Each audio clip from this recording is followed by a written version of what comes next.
Welcome to Backstage with hashtag RDM. I am hashtag RDM, Russell Devin McLain, and I want to start today's show off by saying thanks to everyone out there for listening to us on iTunes, Stitcher Radio, iHeartRadio, SoundCloud, or our official home on the web, www.radiorandomnetwork.com. This is your first time listening. Welcome. Glad to have you, and hope you enjoy today's show.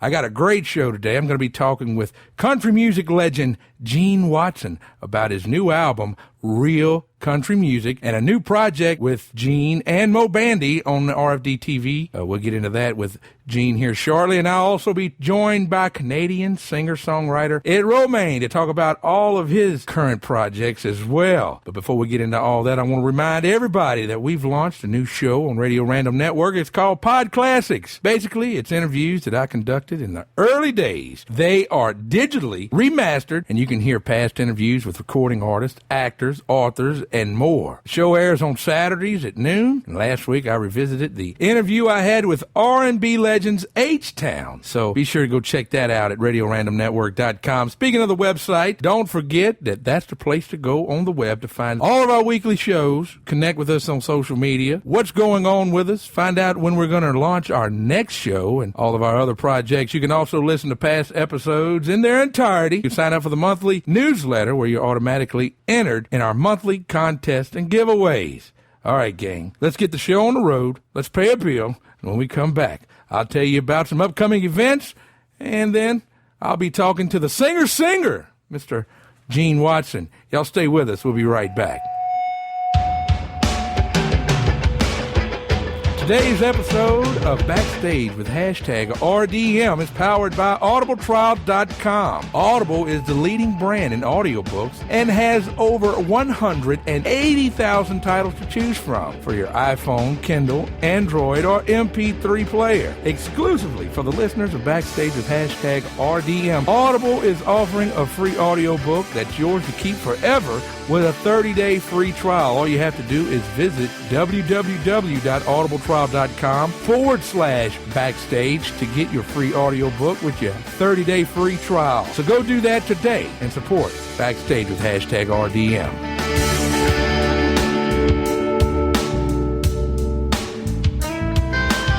You're Backstage with hashtag RDM on Radio Random Network. Now, here's the host, hashtag RDM, Russell Devin McLain.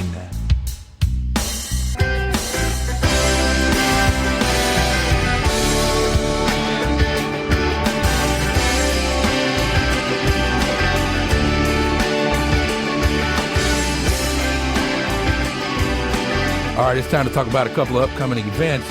First and foremost, I want to tell you all about the Texas Indie Music Fest 2016. It's going to be held in Austin, Texas, March 16th, 17th, and 18th at the Red Shed Tavern. This year's 3-day independent artist live performance showcase will have approximately 20 to 30 indie artists performing live with various music genres from all around the world. The list will include Dave Martinez, the Jimmy Weldon Band, Michael O'Neill, and many, many more. For more information about the Texas Indie Music Fest, go to facebook.com/Texas Indie Fest. Find out all the information. And by the way, if you have a live concert or event and would like for us to advertise it or co-promote it here, all you have to do is drop us a line. It's the email address is sales@radiorandomnetwork.com. This is Radio Random Network. Find us on the web at www.radiorandomnetwork.com.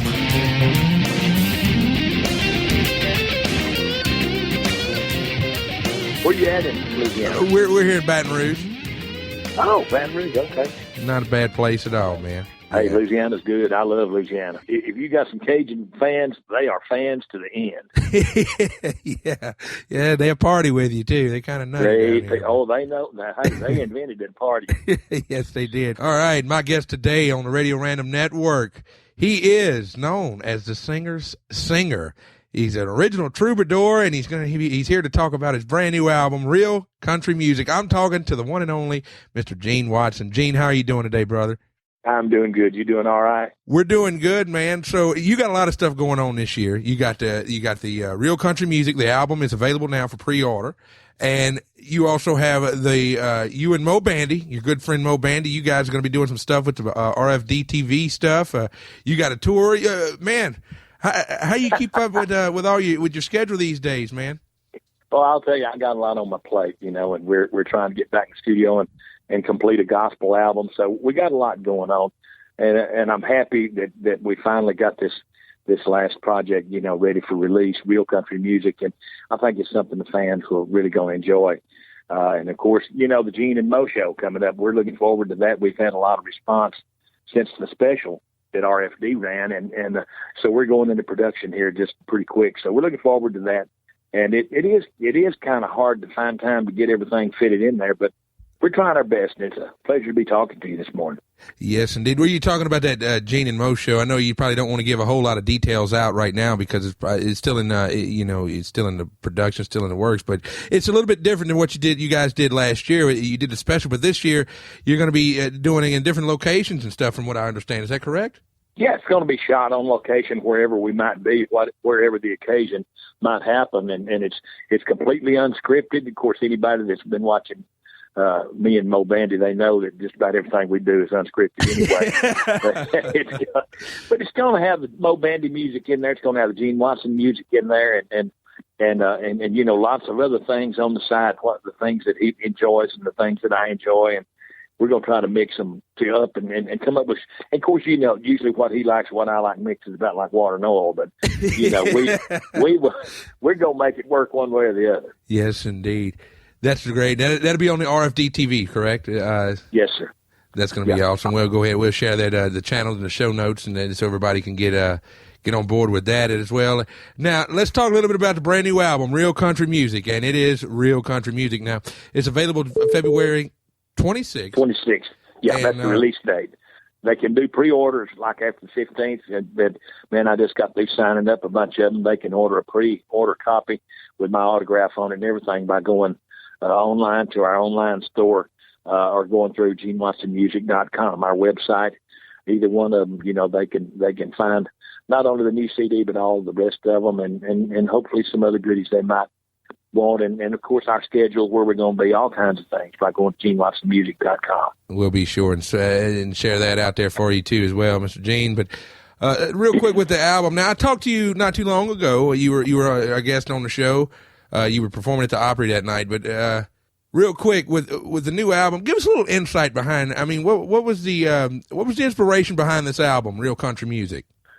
Well, some of it was because of the fans out there, especially. I mean, I've given the fans like half of this CD because there's some of these songs that I recorded a lot of years back, and they've been pulled out of the catalog. You can't order them anymore; they're out of circulation.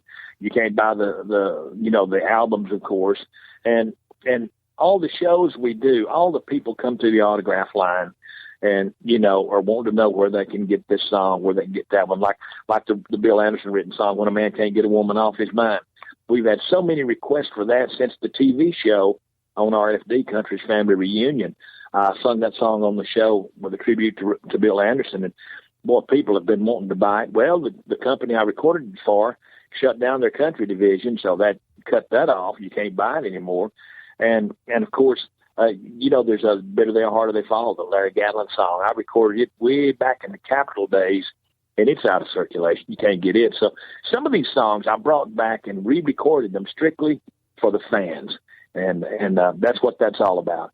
But the rest of it was from the heart. It's songs that I thought were great songs, and of course I'll let the audience be the judge of that. But I'm really proud of it. I think it rounded out to make a good album, and I'm just hoping that the people like it.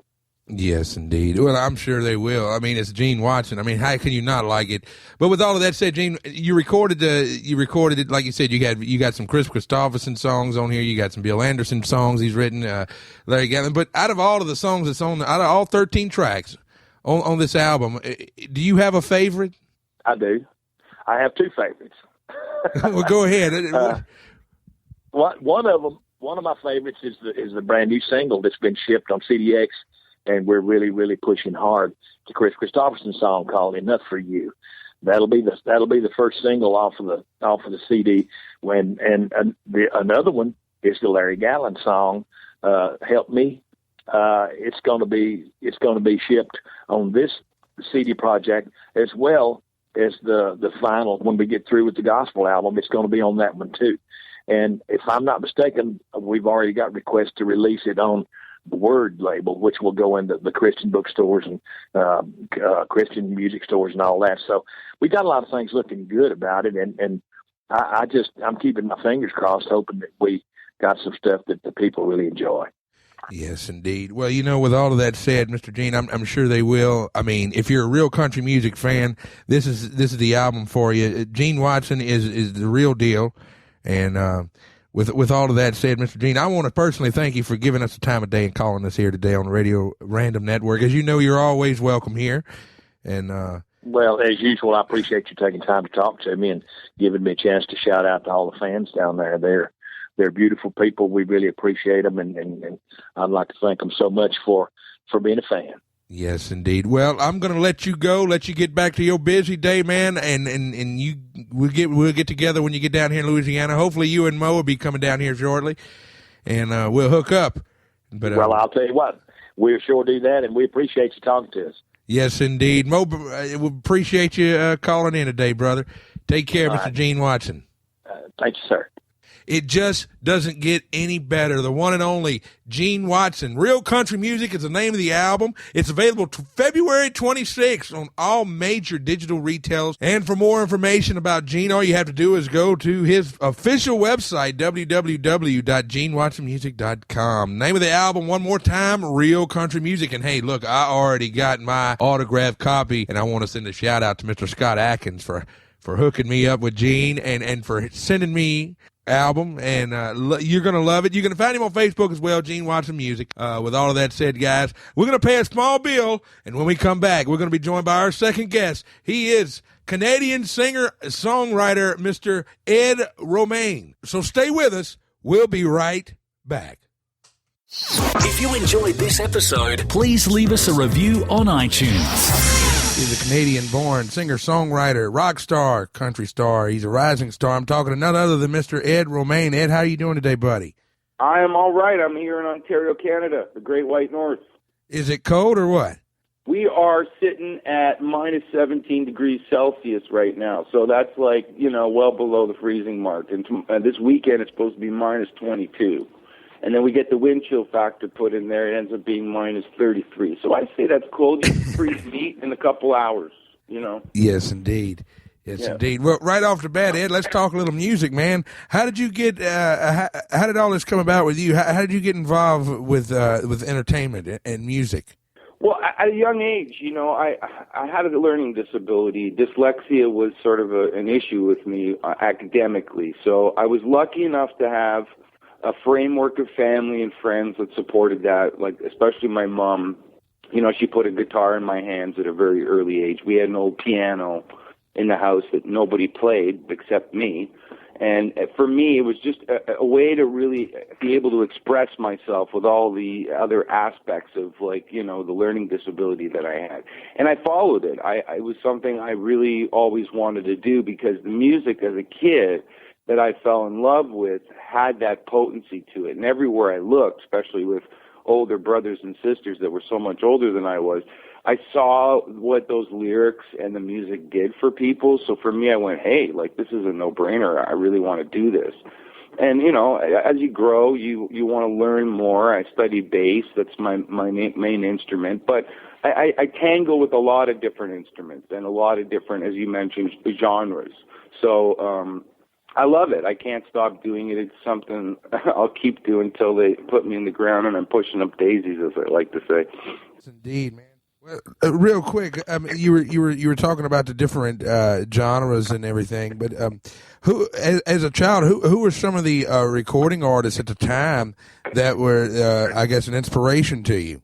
Well, again, it was who was coming through the house with the older peer groups that were in the house, brothers and sisters and parents. So that would entail everybody from Tom Waits, John Prine, John Denver, Bob Dylan, his Canadian music like Ian Thomas, the Grateful Dead in the United States, band, all that kind of stuff that was also that sort of more heady thinking, lyric music that was out there. Because, as I said, it was almost like a challenge in my house to even learn theme show song music. We'd be testing ourselves.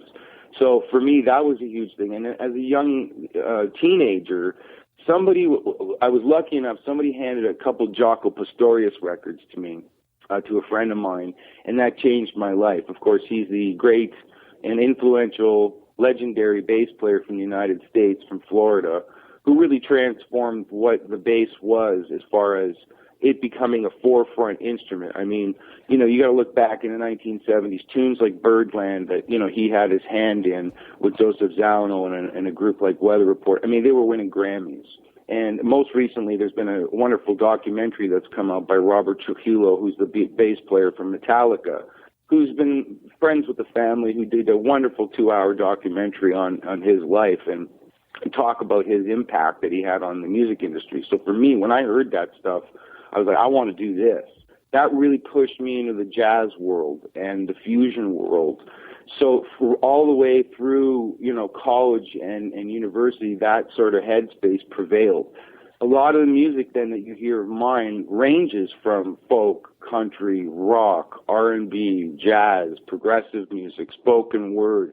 I don't try to put a limitation on the writing aspect, and it was that way for me as a listening to people. I was like, well, in this record, they've gone from this kind of a feel of a tune to this kind of a tune to this. It was kind of loud, and even my mentors, even in the jazz world, like people like Mingus or stuff, they would always say, and Jaco even would say, you got to keep an open head about music because it's always showing you something. And as I get older and write more, that's what I'm also understanding about the art form, is that it's also trying to explain something else other than what you've created. It's like even I've listened to people that have created documentaries and stuff, and they'll go, yeah, well, we're making a documentary about this. We set out to do it, but as we started to do it, we started to realize, oh, my God, like this is actually what's starting to show itself. So let's shoot it and show it to people. It's the same kind of thing, right? Yeah, amen. You're right about that. All right, well, let's fast forward here and talk a little bit about the brand new album, Letters from High Latitudes. Give us some insight on inspiration behind the album. Well, I'm always writing, Russell, and you never know when a group of things feels right together. It starts showing itself to you, the language and the meat of the matter and subject matter and all of that. So you go, okay, well, let's grab these, maybe 13 tunes and put them on a record. They all seem to be illustrations of sort of the day and age that we live in. And this Letters from High Latitudes title also kind of denotes that it's like, well, the proverbial fool on the hill who's watching the race. He may not be running the race, but he's watching the track. And I guess that's what it is. As you move through the record, you have this feeling like you're in the midst of, everything. You're at the grocery store buying something, and you're wondering why it came from thousands of miles away. And as you move through the record, the last tune on the record is a tune called I Found God. And it's this perspective of you're almost floating in space, looking back at the planet. And, for me, I spent a lot of time in understanding indigenous culture. So it's like, well, it's Mother Earth, and it's godlike to me, as pantheistic as that sounds. But, for me, that record summated, what was going on not only in my life, but what I see. That's one of the things about writing and people that are writers, whether they're not necessarily, novelists or what have you that are fictional, but non-fictional people that are writing about the moment and the day and age that we live in. Jaco, he was a huge influence, but he turned me on to people like Herbie Hancock, and he wrote on the back of Jaco's first record, the definition of an artist is one who has the ability to fuse their life with the rhythm of the times. And that's what I believe an artist does, other than it being because I see a big difference between entertainment and being an artisan. There's an aspect that is a line that draws between both of them. But at the same time, I'm also getting things from publishing houses that are asking me for songs for major artists that are signed to major labels, and I'm thinking, well, if you have an artist that's signed to your label, why are you asking somebody else for a song? Shouldn't that artist actually be the one responsible for the art and the art form? So to me, there's a fine line there between what that is, and that's what I'm trying to do with the music. Yes, indeed. And by the way, you can pick up the album at edroman.net. He's also on Facebook and Twitter.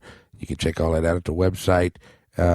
With all of that said, Ed, before I let you go today, my friend, is there any advice you can give to any young up-and-coming musicians, recording artists, or anybody out there that would want to follow in your footsteps? Well, you know what? I would say we're always defined by our influences, and at the same time, that forces us to put limitations on ourselves. And I think the hardest thing, yet at the same time, the easiest thing to be is yourself. So once you come to grips with what you want to say and how you want to say it, that's the easiest thing for you to do is to project that. You know, there's so often there is repetition in music, but I'm talking more of the inertia, the initial feeling from that person, as opposed to worrying it and putting what you've created against something that's already existed. That's one of the most dangerous things that you can do. So, you know, be yourself and push yourself to be better each time you pick up your instrument. Yes, indeed. Well, Ed, I want to thank you so much for joining me today, and hopefully down the road we'll get together soon and we'll talk about your future projects. Yes, my friend, and Russell, thank you kindly for having me on Backstage. Appreciate it a lot. Yeah, man, thank you so much for calling in, and try to stay warm. Okay, you too. All right, friend. Talk to you soon. Bye.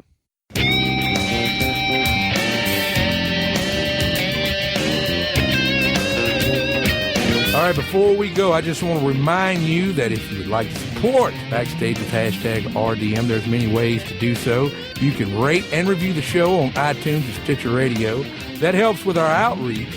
You can also use our affiliate links and banners to shop online, such as RadioRandomNetwork.com/Amazon. When you shop with our affiliates, they throw a couple bucks back our way at no extra cost to you. For more options to help keep our shows free for everyone to enjoy, just visit RadioRandomNetwork.com and click on the support tab at the top of the page.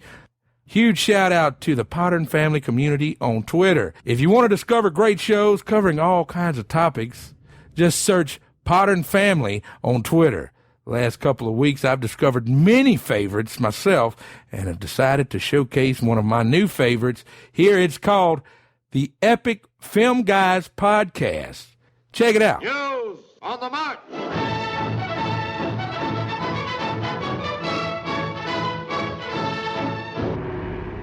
The year 2014. Two best friends set out on a journey to produce the best content related to all things film. In 2015, they founded a podcast to share their passions with the world. From rants, lisps, and beer to trailers, challenges, and premieres, Nick and Justin have you covered. Find the Epic Film Guys podcast at epicfilmguys.podbean.com and follow the show on Twitter. And we'll see you at the movies.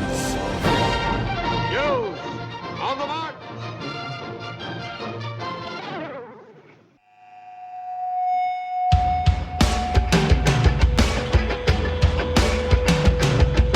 All right, guys, be sure to check out the Epic Film Guys podcast. It's a great show. And don't forget to visit today's show description to find all links talked about on today's episode. That's my time today. I am hashtag RDM Russell Devin McLain, and I will talk at you next week.